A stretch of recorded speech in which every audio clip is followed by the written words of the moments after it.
Okay, today we're going to be talking more about some of the different additional ways that you can generate engagement and conversion with the same set of traffic.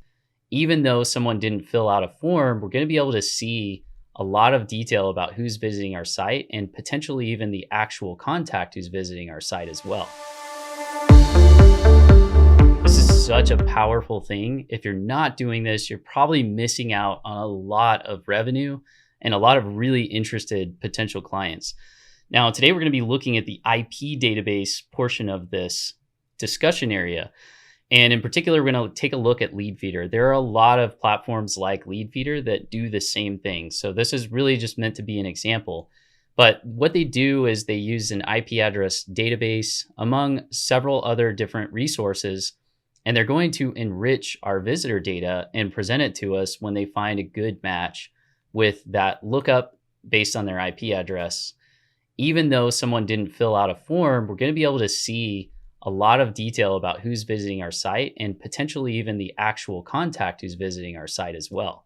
So let's dive in and pull up the LeadFeeder site so you can see some examples of this.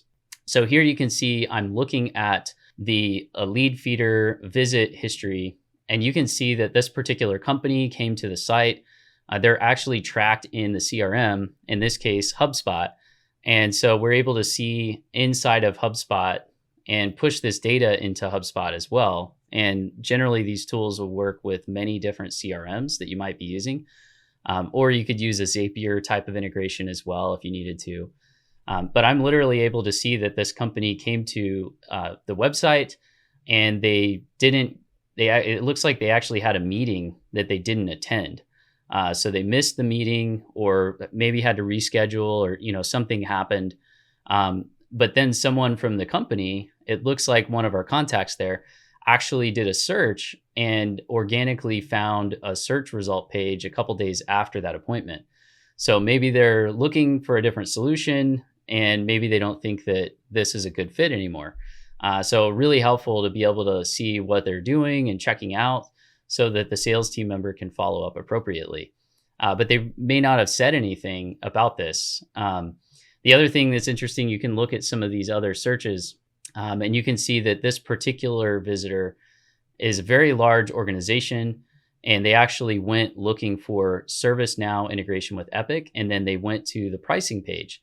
So this is showing a lot of buying intent. So this would definitely make sense to follow up and get in touch with them.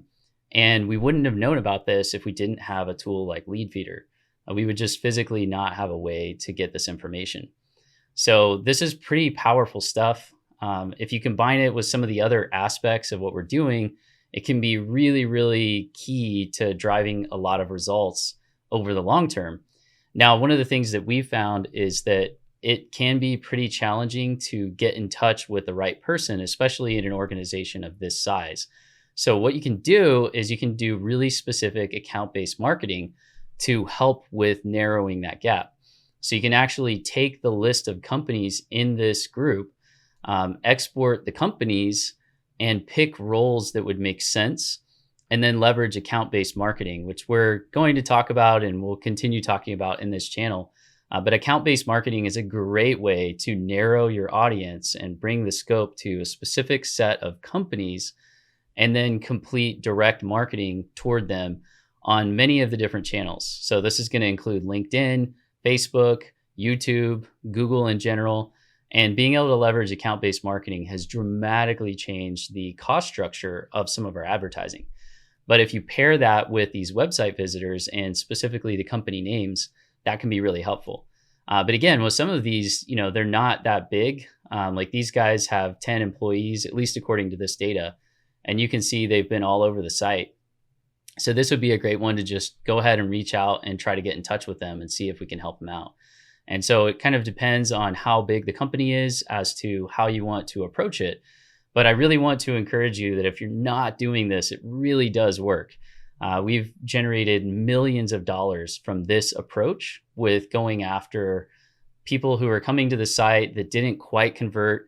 And it really is helpful feedback too for our marketing team, so we can understand how to optimize the site content and how to really engage folks for CRO. Anyway, With that said, I hope this was very helpful to you. Thank you guys so much for watching this. If you would, hit the like and subscribe. We'll see you in the next one. Thanks for watching. Bye for now.